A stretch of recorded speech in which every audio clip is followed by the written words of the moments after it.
contrariés. Et il arrive que lorsque la blessure est trop profonde, on a du mal à pardonner. On se dit hors de question de pardonner.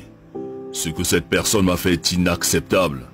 Mais à cet effet, que signifie donc pardonner? Pardonner, c'est le fait de ne pas tenir compte d'une offense qu'on t'a faite, d'une erreur, d'une faute. C'est le fait de renoncer à punir, de renoncer à se venger, de renoncer à rendre le mal par le mal. Seulement, il n'est pas facile de pardonner à une personne qui t'a fait du mal. Surtout si tu croyais en elle, que tu avais confiance en elle. Tu préfères la garder prisonnière et tu refuses de lui pardonner. Le souci est que lorsque nous refusons de pardonner, nous nous constituons nous-mêmes comme étant prisonniers. Et on commence à développer la haine, à développer l'amertume, à cultiver la jalousie et à cultiver la rancune.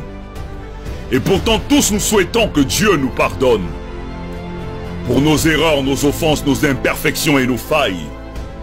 Mais nous refusons de pardonner les fautes des autres, comme si nous n'avons jamais fait du mal à personne, comme si nous étions irréprochables. Qui donc peut oser dire qu'il n'a jamais fait du mal? Qui est parfait? Qui n'a jamais commis d'erreur? Qui n'a jamais fait le moindre mal?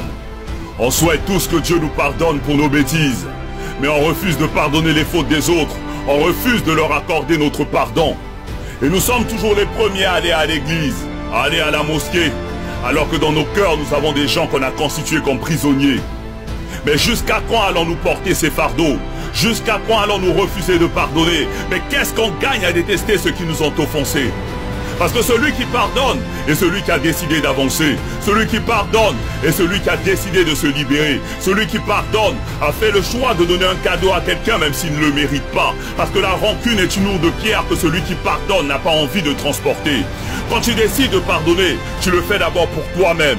Tu le fais pour avoir la paix. Tu le fais pour avoir la tranquillité. Tu le fais pour être libre. Parce que celui qui refuse de pardonner est un meurtrier qui s'ignore. Pardonner, ce n'est pas oublier, ni cesser d'aimer, mais c'est se libérer d'un fardeau, c'est se soigner, c'est relever la tête, c'est prendre son chemin avec le sourire pour avoir un meilleur lendemain.